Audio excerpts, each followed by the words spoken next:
Hello, everybody. Good afternoon, and welcome once again to the weekly media briefing and public health update with Montgomery County Executive Mark Elrich.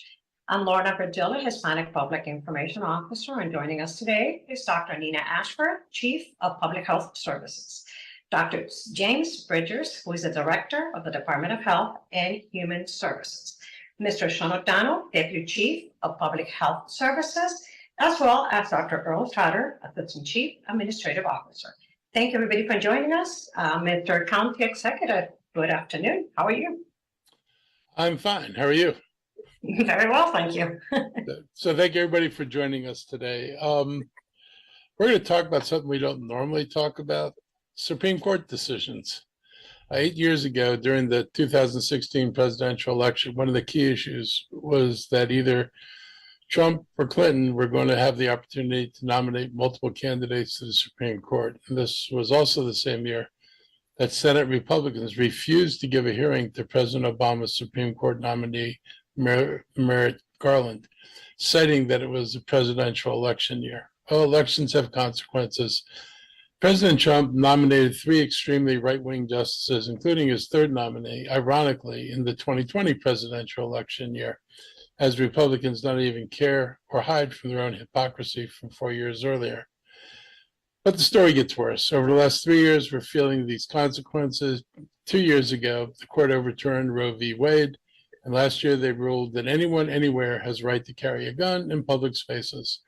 And this year, this conservative court continues to flagrantly destroy the democratic process and trample on the rights of our citizens.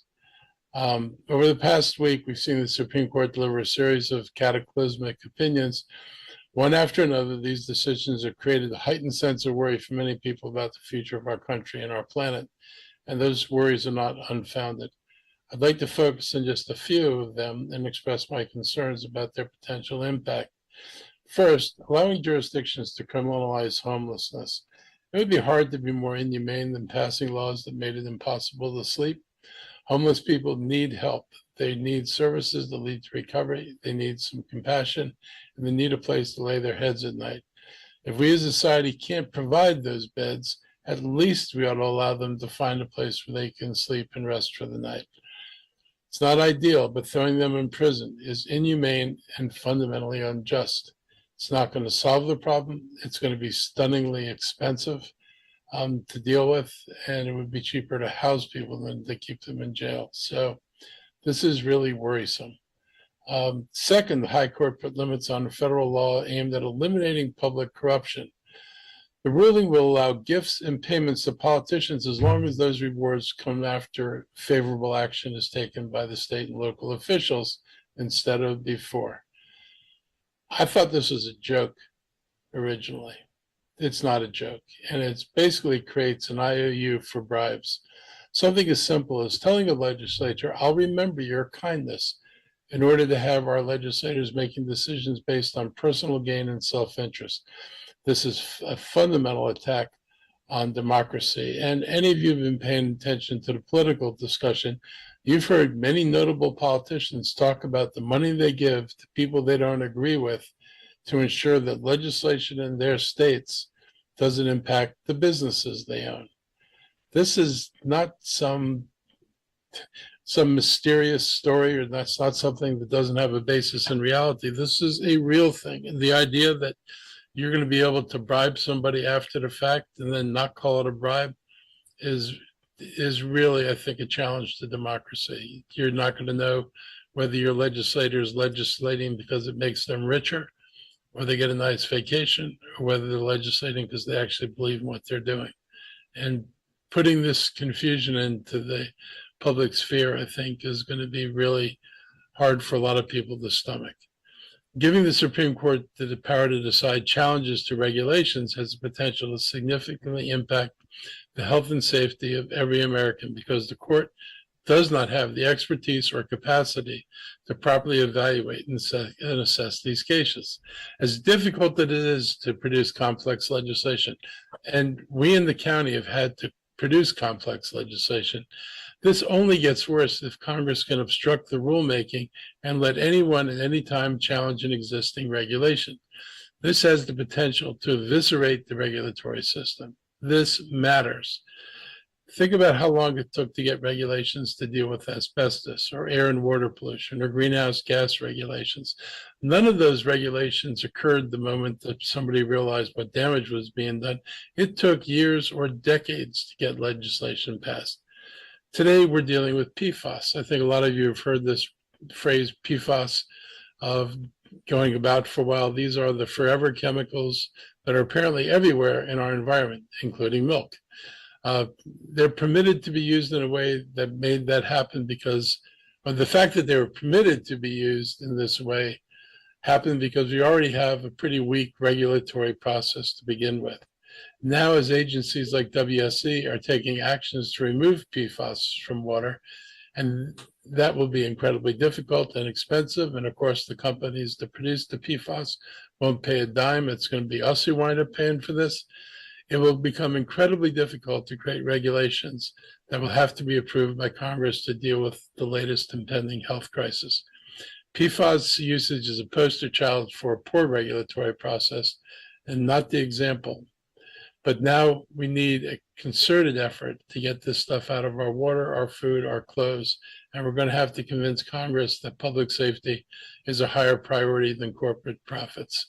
That will not be easy given this Supreme Court.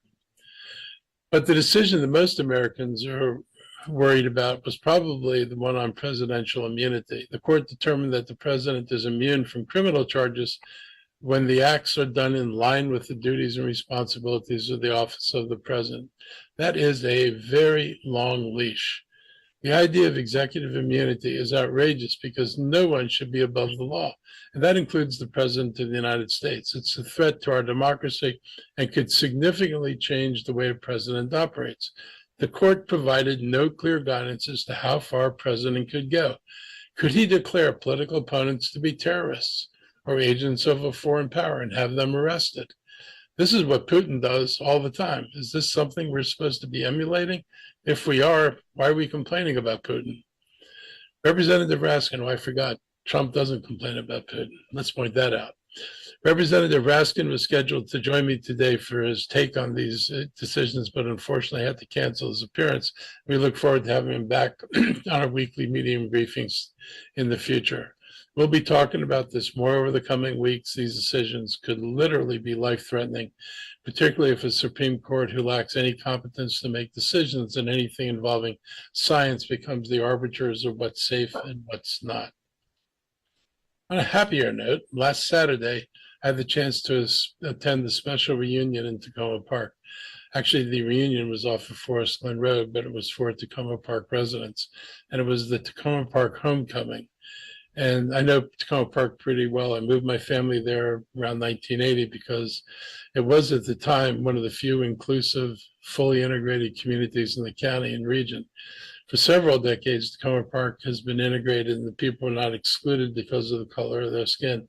Unlike many places in the county where Black people could not find housing at a time when there were restrictive covenants that blocked Black people from living in most of Montgomery County. Much of the covenants also restricted Jews from living in the same neighborhoods and occasionally included Catholics. So this was Montgomery County in the 1960s when I moved here, still segregated and still fostering segregation. Tacoma Park wasn't that place.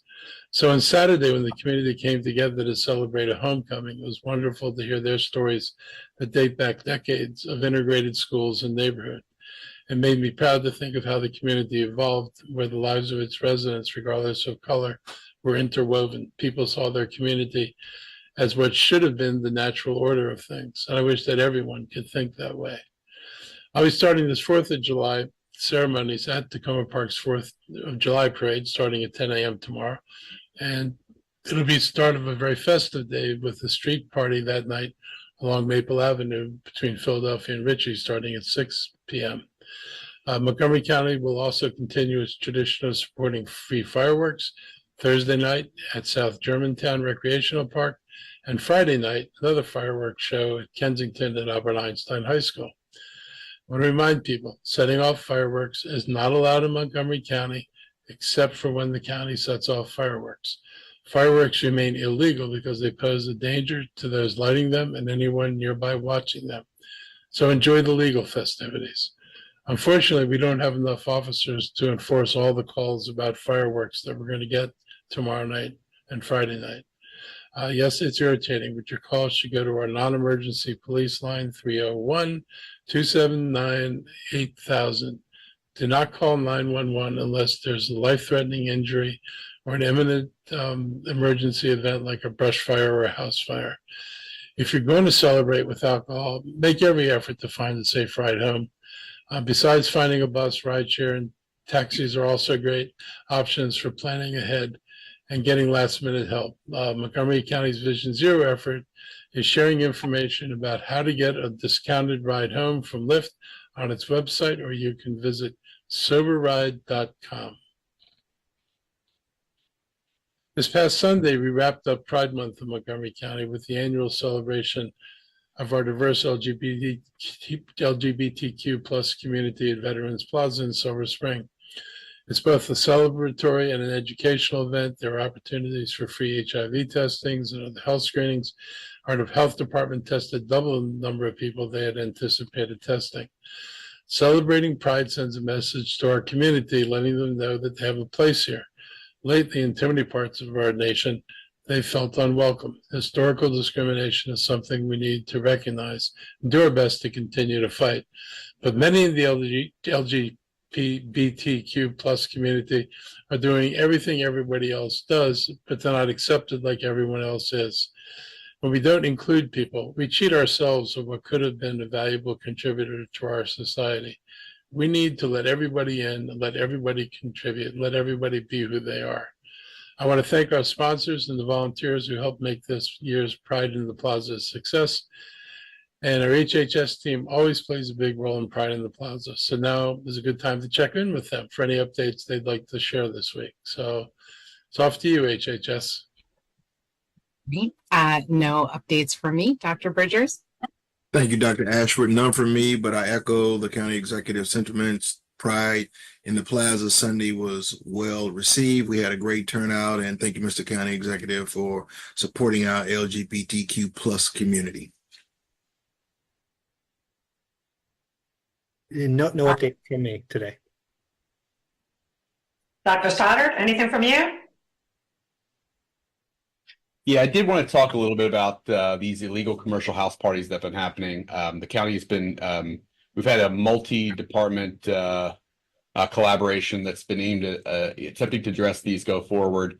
That includes both county agencies, but also, frankly, state agencies, because the state alcohol, tobacco, and cannabis administration does control the unlicensed distribution of alcohol, for example, at these house parties. So this collaboration includes not just our Department of Permitting Services for the commercial activity, our Department of Environmental Protection for noise violations, Health and Human Services for unlicensed food distribution, as well as the amusement tax. Fireworks obviously are done by our Department of Permitting Services through the Fire Marshal's office as well. Disorderly conduct and noise for the police department. And so we have a multi-department collaboration that's ongoing. We are aware of, we can't identify whether they're Montgomery County parties, but we can see where there are dates and times listed, and you obviously have to know the super secret handshake to be able to get tickets. And so we're sort of monitoring. We know when those events are going to be, and we're going to have teams prepared to respond to them should they emerge in Montgomery County. They could be somewhere else in the region during those same dates and times, but we are monitoring them and tracking them and preparing to have resources available to go out and respond to them in real time. I think it's important to understand, though, that most of the infractions are civil infractions, meaning police, we see in the movies, police go in and break up college parties all the time. That's not the way it works with some of these civil citations. They're issued, and they'll be issued in real time or immediately thereafter. But going in and breaking up activity on a private property is limited to criminal activity, and often some of these are civil violations. We do need, when there are civil violations, to work with the court system, the district court system, to expedite the review of these, to get these people in front of a judge, get a judicial abatement order, in which case violation of the judicial abatement order would constitute a criminal offense as well. Some of these houses have been repeat offenders. They know they're violating, and those are the houses that obviously we're focused a lot on moving forward. So I'll stop there, and I guess we're happy to take any questions. Thank you. Before I get too long, the Einstein fireworks is Saturday night, not Friday night. So make sure that goes out in the message right. Sorry about that. Okay, thank you, Mr. County Executive. Members of the media, we're going to open it up for questions right now. Please your hand and we'll call on you. Any questions this afternoon? Oh, there is Marianne Chassad, Montgomery Community Media. Good afternoon, Marianne. Good afternoon. Thank you. Just for the county executive on some of the new leadership that we have. Now that the county has a new school superintendent and a police chief, what kind of progress or what are you hoping to see for the county? Well, I feel pretty strongly the departments have been, pretty well run and, have been successful in dealing with a lot of the challenges that we face. We've been working with our, for example, with fire, to create a department that's more nimble because our calls increasingly are health calls rather than fire calls. So re-envisioning how we do some of the things we do that make them more responsive, I feel like we're getting leadership that understands that, leadership that understands the complexity of working in Montgomery County. It's a dual volunteer and paid, firefighter system. We have unions, so they're familiar with working in that environment. They're familiar with working in a large county. So I feel pretty good about that.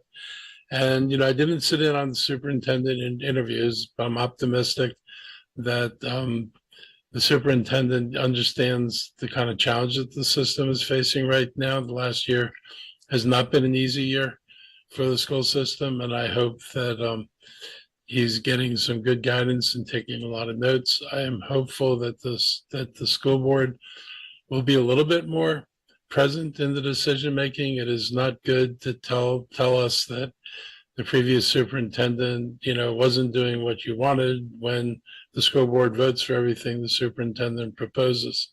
So I would hope that the school board is more engaged, and I do hope they get staff and the resources they need to really be able to function as an oversight agency better than they do today.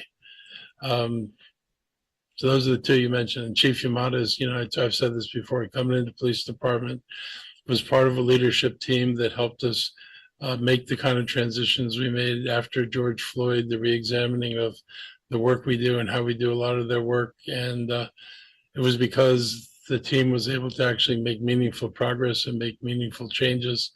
And I had confidence that I could find somebody in this department, knowing that very few departments outside Montgomery County had attempted to do the work that we were doing at the scale we were doing it. Thank you. Thank you, Marianne. Members of the media, any other questions for county officials today? Oh, there you are, Marianne, again. Go ahead. Thank you. Can I ask another one? Yes, of course. So, some local leaders posted their reactions to the presidential debate last week. So I wanted to ask, did you watch it and do you have a reaction? I wasn't happy. I think I felt the moderators did a terrible job. There's supposed to be a debate. The moderators didn't make Trump debate. They didn't make him talk about the topics that they raised. I thought that the president probably should have bagged the debate strategy, because reciting facts when someone is repeatedly lying is a really difficult thing to do. And he just should have taken Trump on in his own terms. His audience is largely fact-proof anyway. And I think that he should have confronted the president with the long list of crimes and malfeasance that he exhibited as president, because that clearly was not what the president had no intention of discussing the debate topics that were in front of him. So I was not happy with the way that went, but I blame a lot of it on the moderators for their failure to moderate. Thank you so much. That's all from me. Thank you. Brian Sears, Maryland Matters. Good afternoon, Brian. Mr. County Executive, following up on the last question and your reaction to the debate, do you believe that moving forward, Joe Biden should be the nominee, or should the party look elsewhere? I think it's a discussion that involves a lot of people, and then people have to make their own individual assessments about this right now. I don't think, one event should knock somebody out. I mean, if one event knocks somebody out, Trump wouldn't be sitting there in the other seat. So obviously you can do things wrong repeatedly and not be disqualified. So I think that's something people have to think about, and I think the president has to think about. As a follow-up, But to do this, another debate, if he can't adopt a different strategy and a different way of operating that format, I think it's going to be challenging for him. do you personally have confidence, given the concerns that you've raised about the Supreme Court decisions and the potential for another Trump presidency? Do you personally have concerns that the president is the right person to beat Donald Trump in November? Look, I've heard him speak, and I thought, listening to him speak the day after, he's perfectly capable of articulating what he needs to articulate, and he's got a record that he can actually run on and talk about. And I think he needs to be prepared and approach the debate in a way that exemplifies that, rather than going into what I think was, a confusing and disoriented situation. I've been in debates before, and you have to be able to shift. If other people aren't playing by the rules, you have to be able to shift to whatever rules other people are playing by. I think that's something he could and needs to do better.